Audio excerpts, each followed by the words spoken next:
You know, usually when we talk about a medical diagnosis, there's this underlying expectation of precision, right? Oh, absolutely. It's almost like engineering. Exactly. Like you fall, you break your arm, they take an X-ray, and you get that really crisp, jagged white line on the film. Yeah, the doctor just points right to it and says, there it is. There's the problem. Right. It's binary, broken or not broken.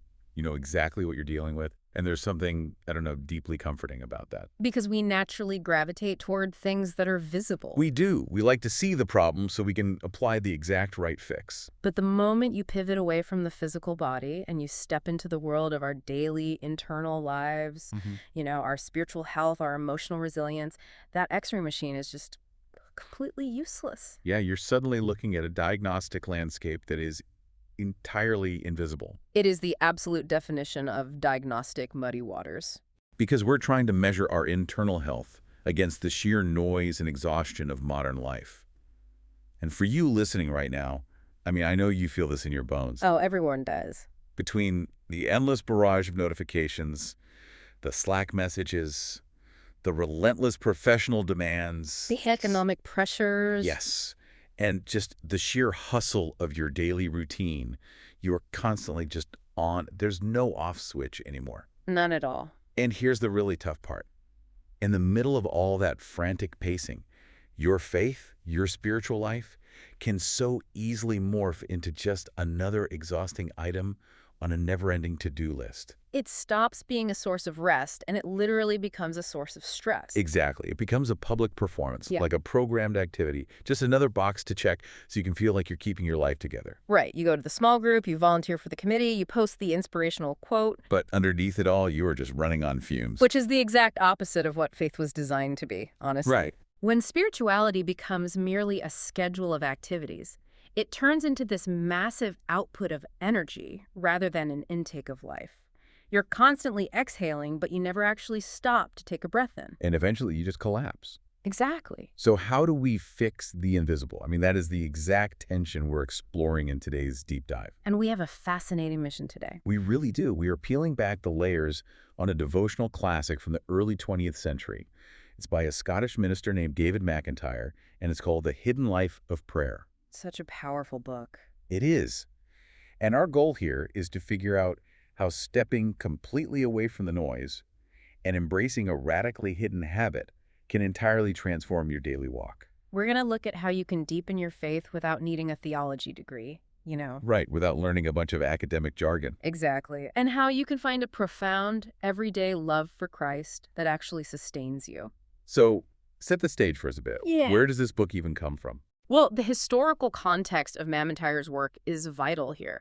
This book didn't just emerge in a vacuum. Right. It comes out of the Keswick holiness movement, but it's deeply rooted in the rich soil of Puritan practical divinity.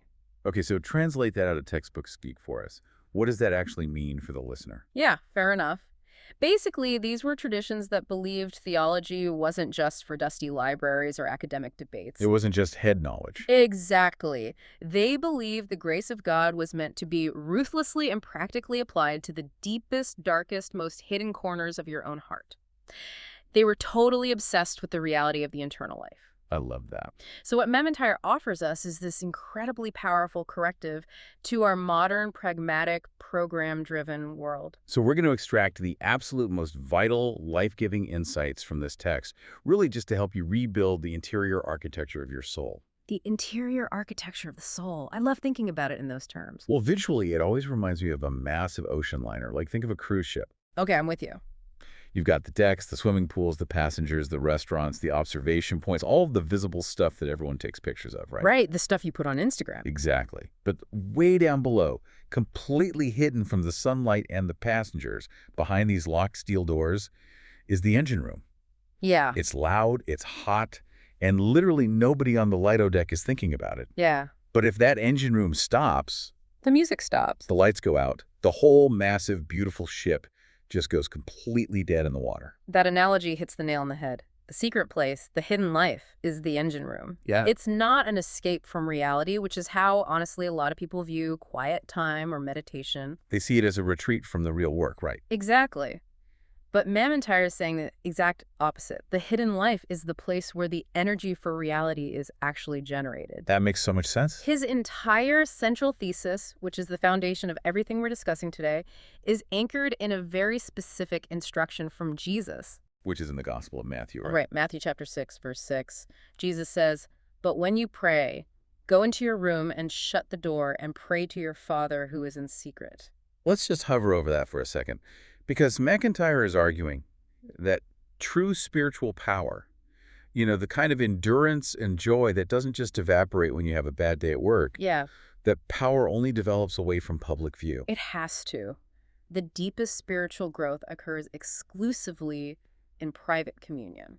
And communion is one of those churchy words we throw around a lot. It is, yeah. So let's define what Macintyre actually means by it. He connects it to the New Testament Greek concept of koinonia. Koinonia. Right. Simply put, koinonia is not just talking at God. It's not reading a grocery list of requests to a celestial vending machine. I think we're all guilty of that sometimes. Oh, totally. But koinonia means deep participatory fellowship. It's a shared life. It is profound intimacy. So prayer, in this sense, is not a mechanism for controlling your external circumstances. No, it is the secret source of your internal vitality. But I want to pull on this thread of secrecy a bit. Why does God seemingly prefer the secret place? It's a great question. Because, why the emphasis on shutting the door? We live in a culture that tells us the exact opposite. Oh, completely. If you do something good, you film it and put it on TikTok. If you have a spiritual thought, you tweet it. Society measures value entirely by visibility, influence, and productivity. And that is exactly why God demands the secret place. Wait, really? Why? Because visibility does something dangerous to human nature. It introduces the element of performance. Oh, wow. Yeah. In the first century, the religious elite, the Pharisees, they loved to pray on the street corners. They wanted the applause. They wanted people to see how holy they were. Exactly. Jesus counters this by using the Greek word tamion for room. Tamion? Yeah, and a tamion wasn't like a cozy study with a leather chair and a bookshelf. Like that. It literally meant a private storeroom or an innermost chamber, usually where valuables or supplies were kept away from thieves. It was the most private and accessible place in a house. So when you're in the tamion, there is no audience. Zero audience. You cannot perform. Hidden prayer strips away our masks. It exposes the heart before the Lord without any pretense. So God prefers secrecy because it's the only place we are truly uncomfortably honest. Exactly. And Macintyre makes this really piercing point. Outward ministry, no matter how good or noble, can never substitute for inward communion. It reminds me of the physics of an iceberg. Okay, tell me about that. Well, the Christian life is exactly like an iceberg. The 10% that is visible above the water, that's your public actions. That's your job, how you treat your spouse, your ministry, your church attendance, your charity work. Right, the stuff everyone sees. Right. But the only reason that 10% can float in the open air is because it is completely physically dependent on the massive 90% that is hidden deep beneath the surface of the dark freezing water. Oh, that's good. And that 90% is your secret life with God. If you neglect the hidden life, if that underwater portion starts to melt away because you're too busy doing visible things, The whole iceberg becomes top-heavy. yes, and eventually it violently capsizes. The visible part simply cannot sustain itself without the hidden foundation. And if we apply that to the broader landscape today, Macintyre is offering a massive challenge to what we might call the activist church culture. Yeah, we are so easily addicted to activity. We mistake constant busyness for spiritual vitality. We have this subconscious formula that says, if I am doing exhausting things for God, I must be close to God. Well, yeah, we do think that. But Macintyre insists that you cannot give what you do not have. He argues that the strength of your public walk with God will never, ever exceed the depth of your hidden life with God. That is a staggering thought to sit with. The strength of your public walk will never exceed the depth of your hidden life, no matter how hard you try to fake it. You just can't fake it. Okay, so if the hidden life is the engine room, and the engine room is the only thing keeping the iceberg afloat, to completely mix our metaphors here, We love a mixed metaphor. how do we actually get inside? How do we start the engine? That's the real question. Because I think a lot of people listening are nodding their head saying, yeah, I need this peace. I need this depth. Right. But in the reality of a Tuesday morning, It sounds like an impossible theory. I need the practical equipment. And Macintyre is wonderfully practical here. He doesn't just leave us in the clouds. Thank goodness. He breaks down the required equipment for the inner life of prayer into 3 simple yet deeply challenging essentials. He calls them the 3 quiets: The 3 quiets, what are they? a quiet place, a quiet hour, and a quiet heart. Okay, let's tackle the first one. A quiet place. Because immediately, people are going to throw their hands up. Oh, for sure. They're going to think, I live in a tiny, noisy apartment, or I have 3 toddlers who view a closed bathroom door as a personal insult. Right. Or I work 60 hours a week and commute for 2. Exactly. Finding a dedicated, serene, quiet place sounds like a luxury reserved for monks and monasteries. Macintyre completely anticipates that objection, and he dismantles the idea that a quiet place needs to be aesthetically pleasing or architecturally grand. So it doesn't have to be a cathedral with stained glass. Not at all. He points us directly to the carpenter's cottage in Nazareth where Jesus grew up. Okay. Historical and archaeological context suggests that first-century peasant homes in that region were incredibly small, often just 1 or 2 rooms. Oh, wow. And there were likely 9 people living under that one roof. 9 people. Yeah, Mary, Joseph, Jesus, 4 brothers, and at least 2 sisters. 9 people cooking, sleeping, and working in a tiny, cramped cottage. There was literally 0 privacy. Just constant noise and bodies. Exactly. So where did Jesus find his tame semi? Where did he find his secret room? Yeah, where? Macintyre suggests that Jesus likely used a dark store closet, a gloomy, unventilated recess where firewood, tools, and kitchen utensils were kept. You're kidding. No, it was probably dusty, smelling of old wood and oil, but it had a latch on the inside. That dark, cramped storage space was the sanctuary of the Son of God. Wow. If the creator of the universe found his quiet place among the firewood and the dirty kitchen pots, we really don't have an excuse to need a perfectly curated, Instagram-worthy prayer room. The aesthetics simply do not matter. They really don't. And there is an incredibly beautiful anecdote that illustrates this perfectly. It's about a poor city mother from the 19th century. Oh, I think I remember this from the text. Yeah, she lived in a crowded, miserable tenement building. She was never, ever able to free herself from the insistent clamor of her little children in that tiny space. She had no closet with a latch. None. So when someone asked her how she ever found a sanctuary to pray and maintain her profound faith, she simply said, I threw my apron over my head, and there is my closet. I threw my apron over my head. I mean, that just gives me chills. It's amazing. Because it's not about the physical square footage at all. It's about the deliberate act of separation. Precisely. The apron was a psychological and spiritual barrier. Under that worn fabric, she was alone with the king. Which brings us to the second quiet, a quiet hour. And this is where Macintyre starts stepping on our toes a bit, right? He really does. He doesn't mean exactly 60 minutes by the clock, but he means a portion of time deliberately, stubbornly fenced off from the encroachments of business, family, or pleasure. So time must be secured. It will not just appear, it must be taken. It requires forethought and severe self-denial. We see this in the life of Hudson Taylor, the legendary missionary to China. Oh, his life was unimaginably stressful. Extremely. He was directing the massive China Inland Mission, overseeing hundreds of missionaries across thousands of miles of dangerous, hostile territory. Just constant pressure. During the day, he was utterly besieged by administrative crises, logistical nightmares, and constant interruptions. He simply couldn't find freedom for private prayer during daylight hours. So what did he do? He made a ruthless rule for himself. No matter how exhausted he was, he would wake up every single night at 2 a.m. 2 in the morning. Yes, he would light a candle, open his Bible, and watch and pray with God until 4 a.m. And then he would lie back down and try to sleep until morning. Okay, I have to push back here. I figured you might. Because I hear a story like Hudson Taylor waking up at 2 a.m., and honestly, that just sounds like a recipe for burnout. If I tried that, I'd be absolutely useless by 10 a.m. Oh, most of us would be. And furthermore, I've always been taught to just, pray continually throughout my day. The whole pray without ceasing idea. Right. I pray in the car during my commute. I pray while I'm doing the dishes. I shoot up little arrow prayers at my desk before a big meeting.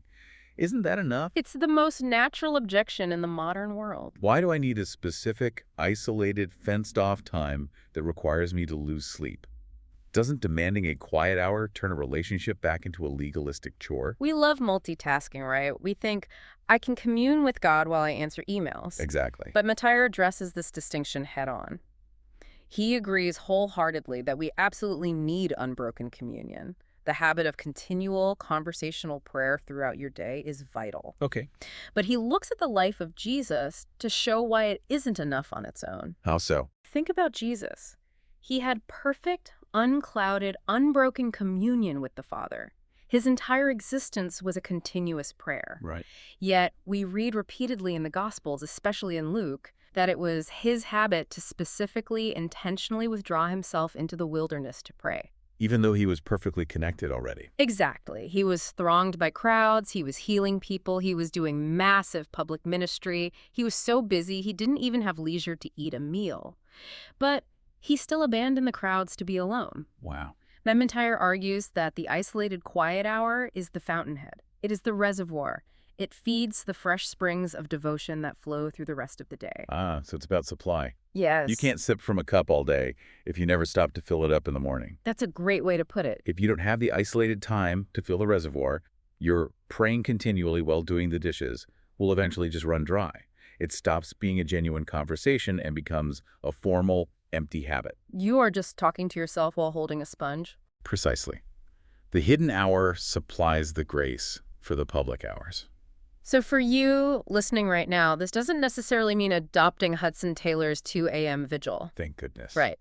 But it might mean redeeming 15 minutes from your sleep schedule. It might mean getting up just a fraction earlier before the house wakes up. Or maybe during your lunch break. Exactly. Or perhaps even more practically in our era, it means putting your smartphone in a completely different room 30 minutes before you go to bed and using that severed connection to the world to forge a connection with God. You have to build the fence around the time, however that looks for your life. Exactly. Which leads us to the final and undoubtedly the hardest of the three. A quiet heart. Oh, it's so hard. Because you can find the physical place you pull into a parking space and turn off your car. You can block off the time on your calendar, but then you sit down, you close your eyes, and your mind completely betrays you. It becomes an absolute war zone. It is the worst. Yeah. The moment I sit in silence to pray, I suddenly remember every unread email in my inbox. Yeah. I remember a weird, embarrassing thing I said to a coworker in 2014. And I suddenly have a burning anxiety about whether or not we have enough paper towels at the house. The paper towels always get you. The silence doesn't feel holy, it feels chaotic. You are absolutely not alone in that. That is the universal human experience.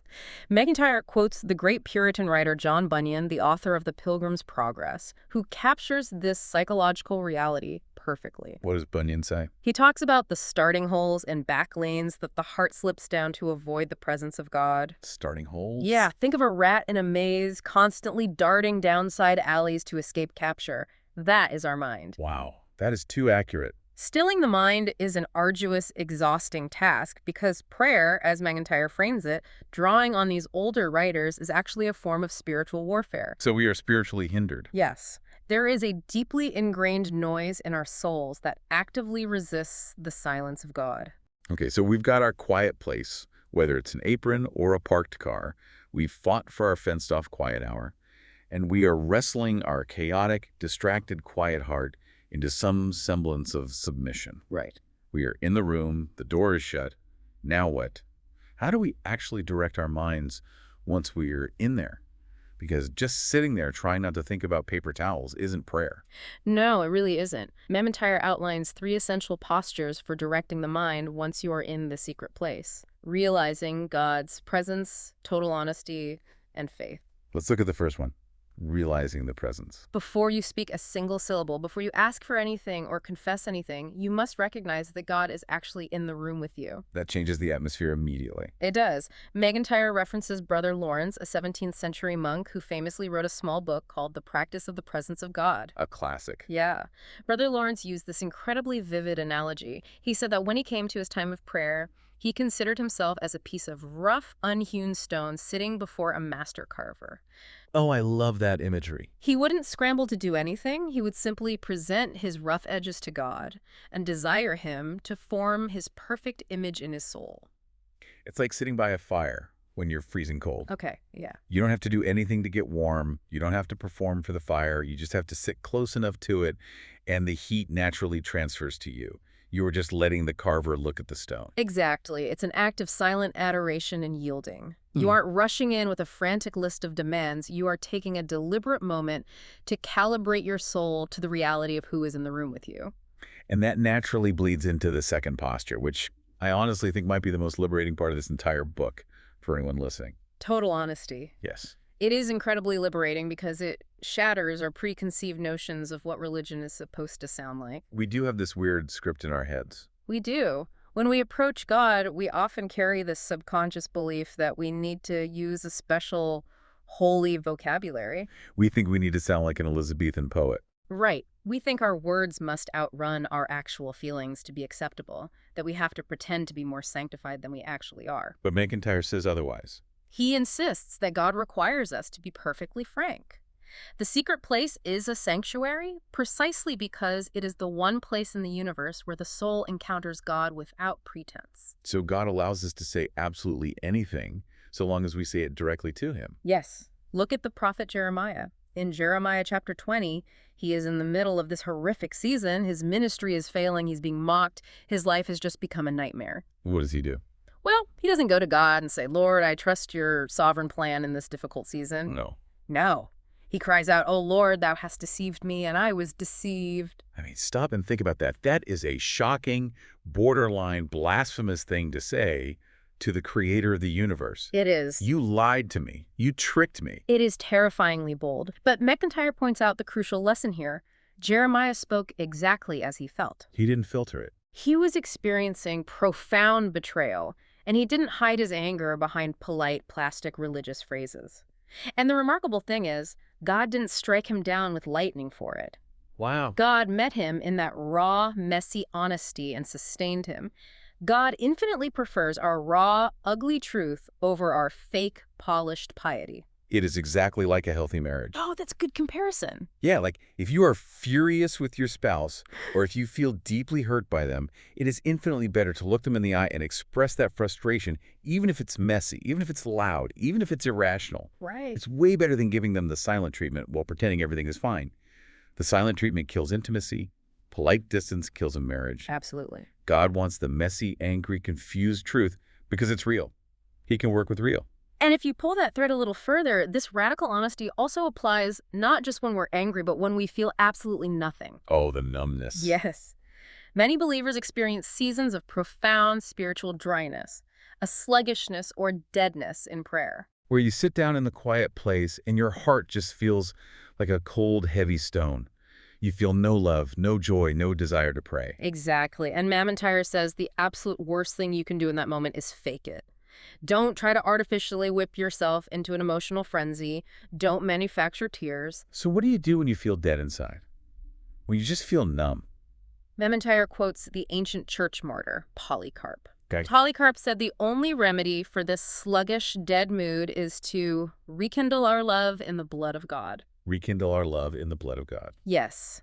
The devotional text expands on this brilliantly. Think about how love works. You cannot command love to heat itself.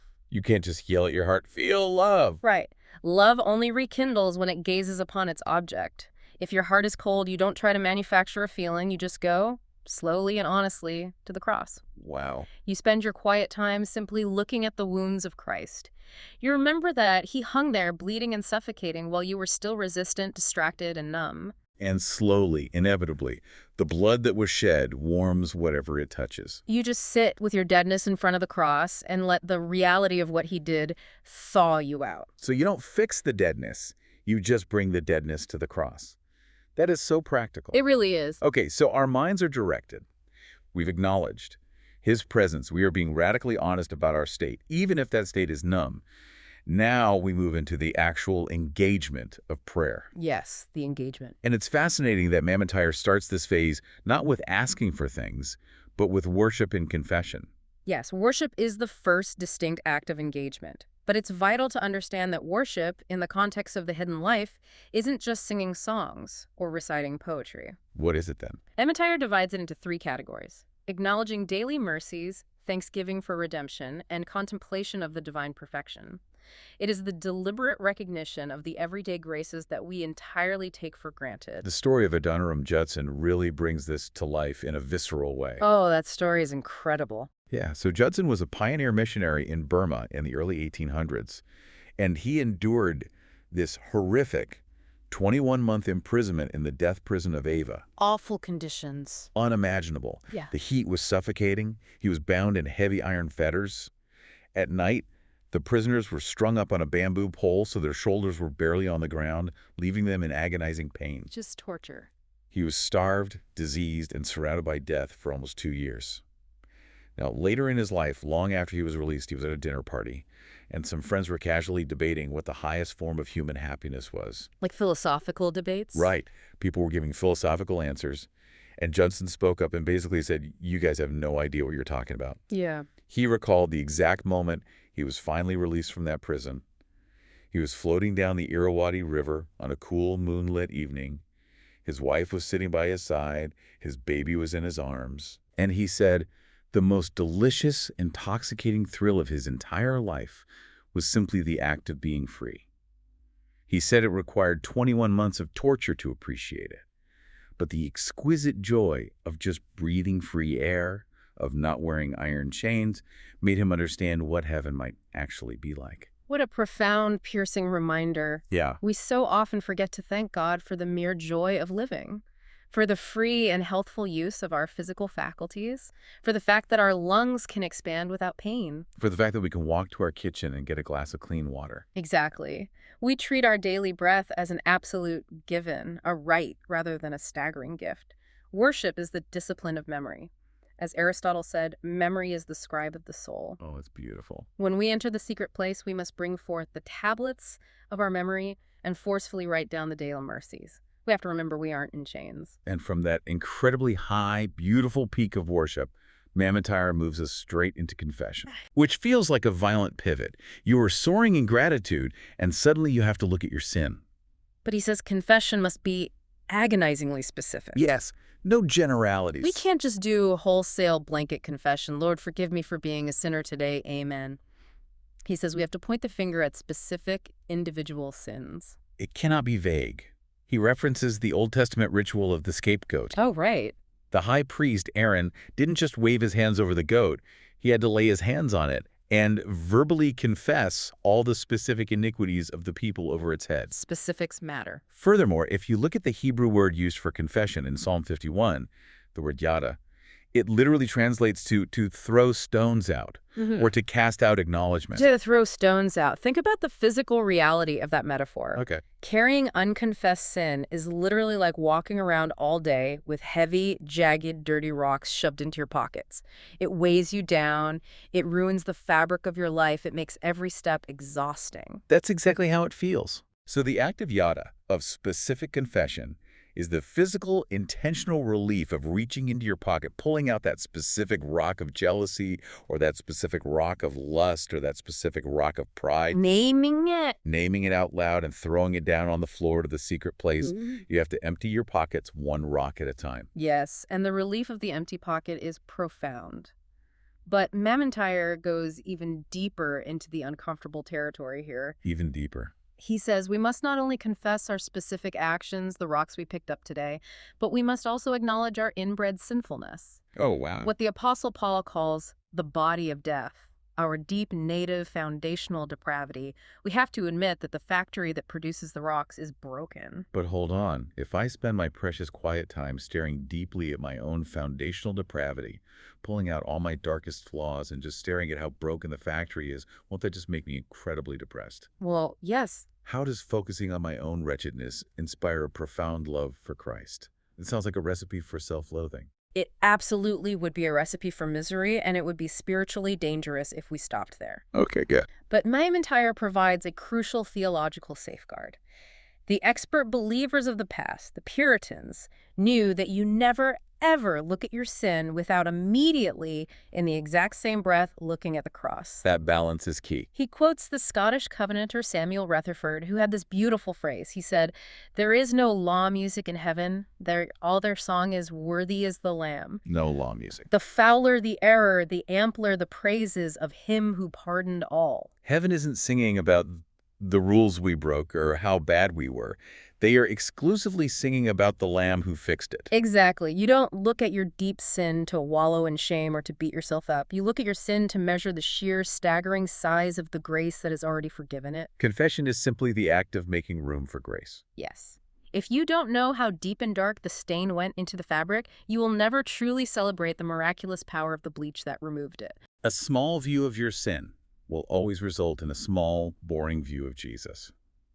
A deep view of your sin produces a massive, explosive love for the Savior who absorbed it all. That's it, exactly. Okay, so we've acknowledged God's presence, we've worshiped Him for the breath in our lungs, and we've emptied our pockets of rocks through specific confession. You'd think the natural next step is just peaceful bliss. You would think. But McIntyre takes a sharp turn here and says what actually comes next is exhausting. We arrive at the fifth phase, the struggle. He does not sugarcoat this. Not at all. He says the actual act of intercessory prayer is incredibly hard work. He compares it to wrestling. He draws heavily on the ancient Hebrew concept here, linking prayer to the word abba. Yes, which is the word used to describe Jacob physically wrestling with the angel of the Lord to kneel in the dust all night long. Just absolute exhaustion. True prayer engages the entire person, your intellect, your will, your affections, and even your physical body. It is outright spiritual warfare. So you are fighting against the invisible forces of Satan. You are fighting against the gravity of the world. And most often, you are fighting against the heavy laziness of your own flesh. It is supposed to leave you tired.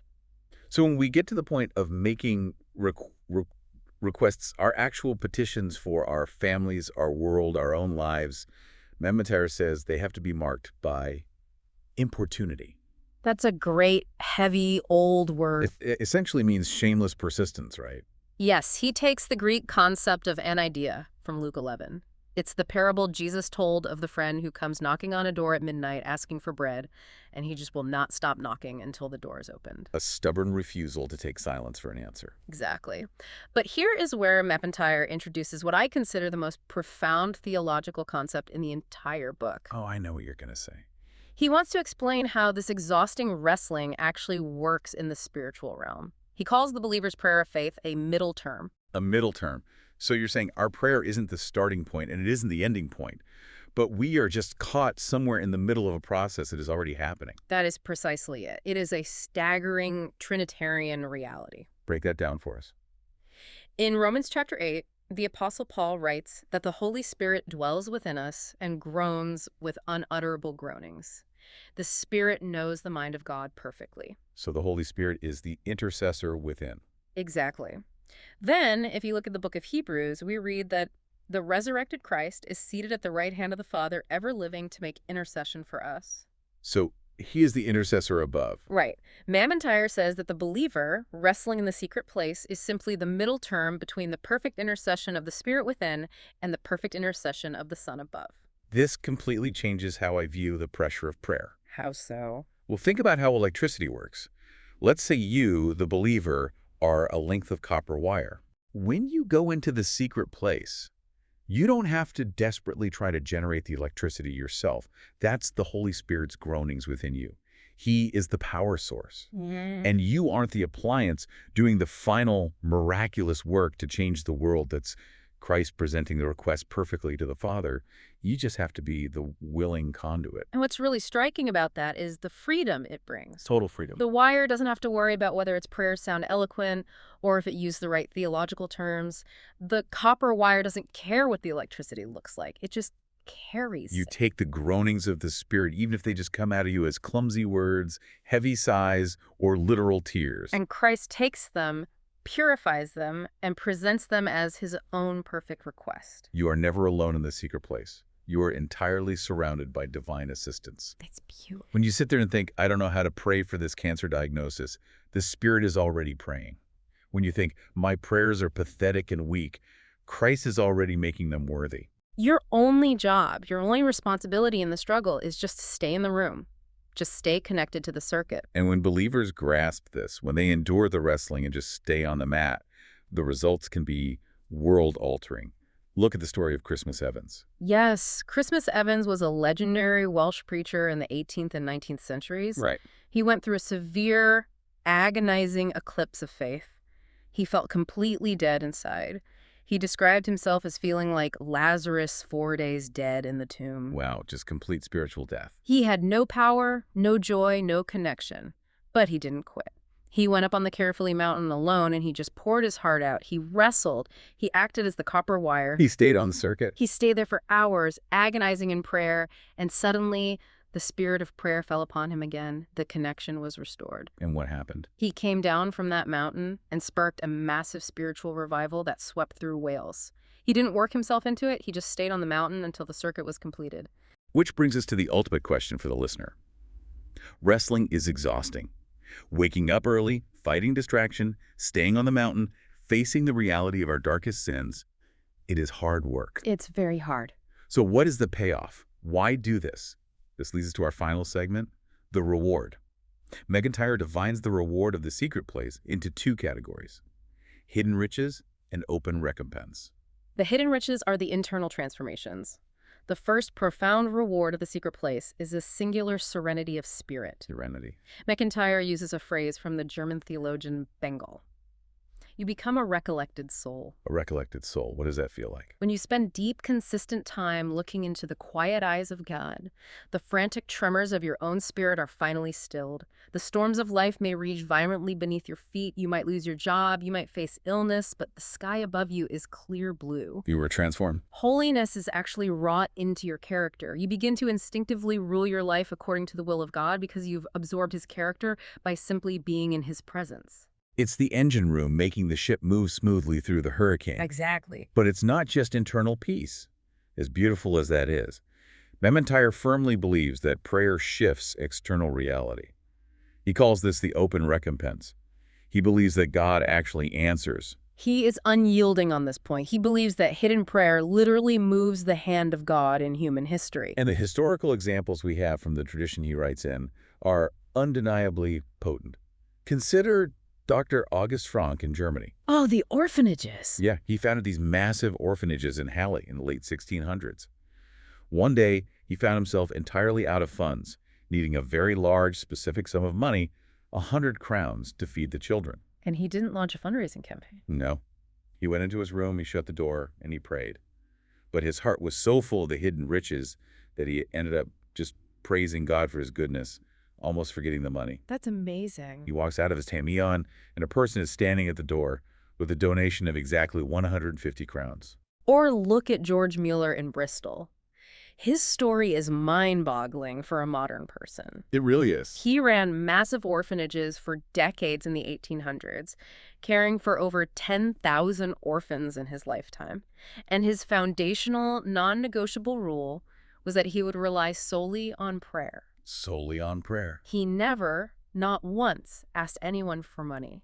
He never let his needs be known to the public. There's that famous story about the breakfast, right? Yes.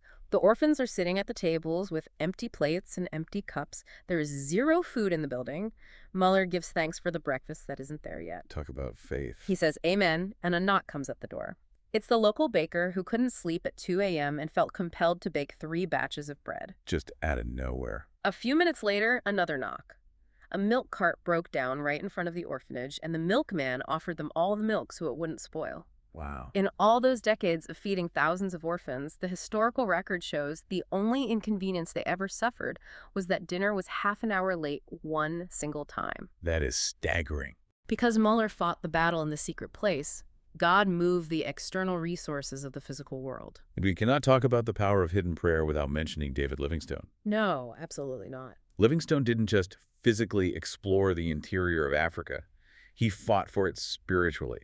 He spent his entire adult life pleading in the secret place for the healing of the open sore of the continent, the horrors of the slave trade, and the darkness of spiritual isolation. He gave his life for it.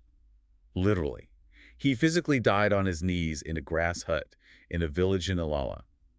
His servants found him kneeling by his cot, dead, having spent his final ounce of energy commending his dear Africa to the Redeemer. And look at what happened after. Right. The subsequent opening up of Africa to the gospel, the end of the slave trade there, traces directly back to those lonely, hidden, exhausted vigils of prayer in the jungle.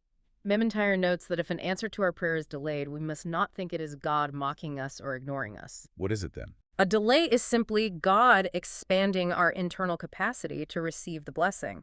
He delays the answer so that we will be forced to stay in his presence longer, which ultimately is the true reward anyway.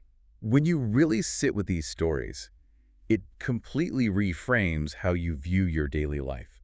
It changes everything. It takes an ordinary, boring Tuesday where you are just commuting in traffic and answering tedious emails, and it turns it into an epic cosmic spiritual adventure. Yes. Because if you have visited the secret place that morning, if you have gone down into the engine room, you are a direct co-laborer with God. Your hidden prayers, whispered in your car or in your dark living room, are actively shaping reality. They are fighting spiritual darkness. And they are molding your own soul into the image of Christ. That is the ultimate soaring takeaway of Memantire's The Hidden Life of Prayer.